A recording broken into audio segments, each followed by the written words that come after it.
report. Yes. Gik masawachogi ema miyo report ni chalo kama. Mawacho ni kidhie sikul moro amora ng'eny sikunde, tidhie grade mar 4, tikawo nyithindo 10, timiyo gigi moro ni som 4 ok disomni. To kiwa 4 mok disomne, 4 moko bro somo, to kipenje ni gini wacho nang'o, to gikia. Miluongo ni reading and comprehension. Ni isesome, to bendi winje no wacho nang'o. Mangiso ni mano nyithindo 8 kuom 10 ka ok nyal timo penj moset ne gini matimo ang'o makalo. Wan kama tek. To kendo chako wacho report ni na ahinya nyithindo masomo e kor gweng'.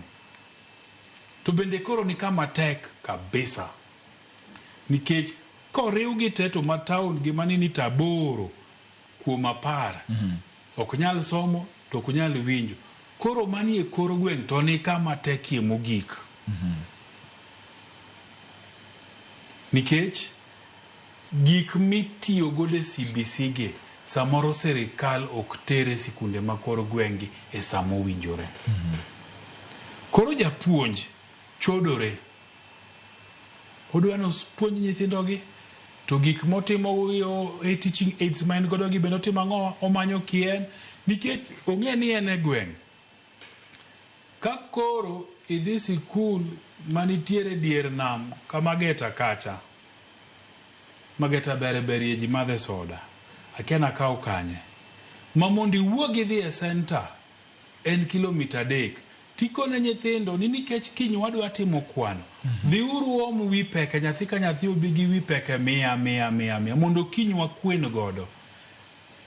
Samoro center no soda crate kawo juma eka nyaka usi. To soda crate to nimna gi wi peke 24. To inti japuonj tikone nyithindo gi ni kiny ubi gi wi peke nyathi ka nyathi 100.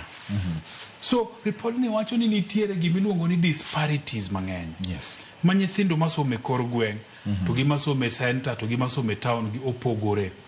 Emomiyo ultimately giwacho ni dwaro nitie mondo kit somo ma wan go manyasani ni ogoye mbaka matut. Mbaka osegoye to nyaka wamede goye mbaka ni to wadwaro somo nade. Nikech mage nyithindo makanyi miyo penj to timo tikonegi ni bas koro progress uru. Udhi e junior secondary, kwa e junior secondary, to udhi e senior secondary, nyathi kochako dong' chien cha. To dong' chien nyaka otieki. Ting'eni mano ke kit somo mwadwaro. Wadwaro ni nyithindo te o move kamoro achiel, nyithindo te obed ni somo to gi winjo margi yot ne gite. Makigolo nyathi Gobei Primary School, tikele St. George's Primary School ka. Tok chal ne kawendo, ok ni koro ni gigi kore kopenjo ni mayo. To nyinga ni to koro atimo nang'o. Nikech japuonj mapuonje cha onego bed ni chal gi japuonj ma St. George's ka. Gik motime sikul Gobei Primary School kacha onego bed ni chal gi gik mitime sikul St. George's ka. To mano onge.